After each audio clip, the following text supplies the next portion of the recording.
नमस्कार, Dzire admission कन्सल्टन्सीमध्ये तुमचं स्वागत आहे।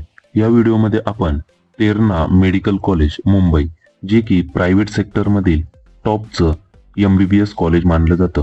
आता नीट 2025 मध्ये त्या कॉलेजचा कट ऑफ किती जाऊ शकतो, कॉलेजेसची फीज किती आहे, हॉस्टेलची फी किती आहे, नीट 2025 चा कट ऑफ, तसंच स्कॉलरशिप असेल इत्यादी सर्व गोष्टींचा आपण विचार करणार आहोत।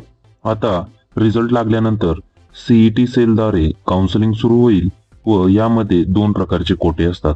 एक 15% मॅनेजमेंट कोटा असतो, त्याच्यामध्ये NRI आणि IQ चे कोटे असतात। दुसरी गोष्ट म्हणजे मेरिटचे कोटे असतात।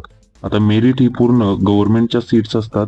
85% सीट्स या गव्हर्नमेंटच्या ह्या कॉलेजमध्ये असतात। आता कॉलेजचं कॅम्पस वगैरे तुम्ही पाहू शकता। कॅम्पस मोठं आहे, वरून मुंबईच्या ठिकाणी तुम्हाला हे कॉलेज पाहण्यास मिळेल। या कॉलेजमध्ये स्कॉलरशिपही कॅटेगरीनुसार अवेलेबल असते।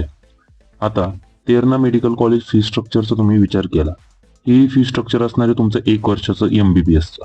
आता फी स्ट्रक्चरमध्ये सर्वात पहिल्यांदा जर आपण ओपन कॅटेगरीचा विचार केला, ट्युशन फीज आणि डेव्हलपमेंट फी मिळून तुम्हाला 8,98,000 रुपये ओपन कॅटेगरीसाठी फीज आहे। EWS आणि EBC कॅटेगरीसाठी 4,49,000 रुपये, OBC कॅटेगरीसाठी 4,89,000 रुपये, VJNT SBC कॅटेगरीसाठी 81,637 रुपये, SC ST कॅटेगरीला कोणत्याही प्रकारची फीज नसते। NRI IQ ची फीज 40,81,000 आणि 4,08,000 मिळून 44,90,000 रुपये फीज सांगितलेली आहे। आता कॉशन मनी डिपॉझिट असतं, जे की तुम्हाला 5.5 वर्षानंतर तुमचा कोर्स संपल्यावर रिफंडेबल होईल। हे 50,000 रुपये सर्व कॅटेगरीच्या कॅन्डिडेट्स कडून घेतलं जातं। ऑफिशियली महाराष्ट्रामध्ये कोणतंही MBBS कॉलेज असेल तर 50,000 रुपये सिक्युरिटी डिपॉझिट हे आकारलं जातं। काही कॉलेज हिडन चार्जेस घेतात, परंतु मॅक्झिमम कॉलेजेसची एवढेच सिक्युरिटी डिपॉझिट आहे। आता हॉस्टेलची फीज ही 1,75,000 रुपये प्रत्येक वर्षी प्रत्येक कॅटेगरीच्या स्टुडंटसाठी आहे। हॉस्टेलचं डिपॉझिट 95,000 जी रिफंडेबल, म्हणजे 1.5 लाख रुपये साधारण तुम्हाला 5 वर्षानंतर माघारी मिळेल। ही तुमचं वन टाइम सिक्युरिटी डिपॉझिट असणार आहे। मेसचे चार्जेस 1,30,000 प्रत्येक कॅटेगरीसाठी, म्हणजे टोटल तुम्हाला 4 लाख रुपये। हे आता तुम्ही ओपन कॅटेगरीमध्ये असाल 8,98,000, 9 लाख ते, आणि हे 4 लाख म्हणजे 13 लाख रुपये तुम्हाला फीज भरणे। 4 आणि 4 8 लाख, 8.5 लाख रुपये EWS किंवा EBC कॅटेगरी। OBC कॅटेगरीसाठी तुम्हाला टोटल 9,39,819 रुपये भरायचे। 5,31,000 रुपये तुम्हाला VJ कॅटेगरी असेल, NT कॅटेगरी असेल, SBC कॅटेगरी असेल।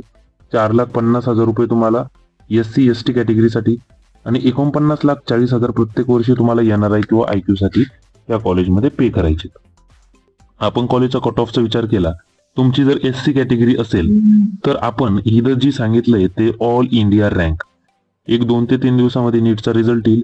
पूर्ण जी आपल्या महाराष्ट्राची ऍडमिशन प्रोसेस असेल ती मार्क्सवर होत नाही, ते एकतर SML वर होती व सोबत ऑल इंडिया रँकवर होते, कॅटेगरी रँकवर होते। या सर्व गोष्टींवर ही ऍडमिशन प्रोसेस ही डिपेंड असते। SC कॅटेगरीमध्ये 1,50,000 तुमची ऑल इंडिया रँक असेल तर तुम्हाला ऍडमिशन मिळू शकते। ST कॅटेगरीसाठी ST कॅटेगरीचा कट ऑफ हा खूप कमी जातो, 3,40,000 ऑल इंडिया रँक पर्यंत। VJ कॅटेगरीचा 55,000, SCBC कॅटेगरीचा 80,000 all India rank, तर NT1 कॅटेगरीचा 1,10,000, NT2 कॅटेगरीचा 75,200 व NT3 कॅटेगरीचा 66,000, OBC कॅटेगरीसाठी 60,000 all India rank व 56,500 पर्यंत ओपन कॅटेगरीचा रँक जातो। महत्वाची गोष्ट म्हणजे तुम्हाला MCC, जी की सेंट्रल लेवल किंवा सेंट्रलची जी काउन्सिलिंग होते त्याच्यामध्येही तुम्ही पार्टिसिपेट करू शकता, किंवा सोबत आपली CET सेल जी महाराष्ट्र स्टेटसाठी 85% कोटा असेल किंवा 15% IQ कोटा असेल, याच्यासाठी ऍडमिशन प्रोसेस करते। तुम्हाला जर मॅनेजमेंटने या कॉलेजमध्ये ऍडमिशन घ्यायचं आहे किंवा पेड काउन्सिलिंग जॉईन करायची असेल तर आम्हाला 9730 89 89 60 या व्हॉट्सअप क्रमांकावर नक्कीच मेसेज करा। आमचे टीम मेंबर्स तुमची तितकीच हेल्प करतील। अदर काय डाऊट्स असतील, ऍडमिशन प्रोसेस कशी होईल आता तेरणा कॉलेजची, तर सुरुवातीला रिझल्ट लागला, रिझल्ट नंतर रजिस्ट्रेशन चालू होतील। रजिस्ट्रेशन झाले की जी बाकीची प्रोसेस असेल तुमची, फर्स्ट ग्रुप ए मध्ये पूर्ण MBBS BDS चं येतं, याच्यामध्ये तुमचं सुरुवातीला मुख्यतः चॉईस फिलिंग होणार आणि चॉईस फिलिंग ही प्रत्येक राऊंडला असते. प्रत्येक राऊंडला तुमची ही चॉईस फिलिंग होणार आहे. अशाच प्रकारे first round, second round, third round, upgradation. जर तुम्ही रिटेन्शन फॉर्म दिला तर तुमचं ऍडमिशन फिक्स होतं, पुढच्या राऊंडला नाही जाऊ शकत. किंवा एखादं कॉलेज तुम्हाला हातात धरून पुढच्या राऊंडला जायचं असेल, ही सिस्टीम असते. ही आपल्या सर्व महाराष्ट्र गव्हर्नमेंटचे काउन्सिलिंगचे रूल्स असतात. हे रूल्स तुम्ही फॉलो केले व व्यवस्थित काउन्सिलिंग गेले तर तुम्ही बाहेरही पडत नाही व तुमचं चांगल्यात चांगल्या कॉलेजमध्ये ऍडमिशन होऊ शकतं. अजून काही डाऊट असतील तर नक्कीच कॉल किंवा मेसेज करा. आमचे टीम मेंबर्स तुमची नक्कीच हेल्प करतील. तर चला भेटूया दुसऱ्या व्हिडिओमध्ये. Thank you for watching our video.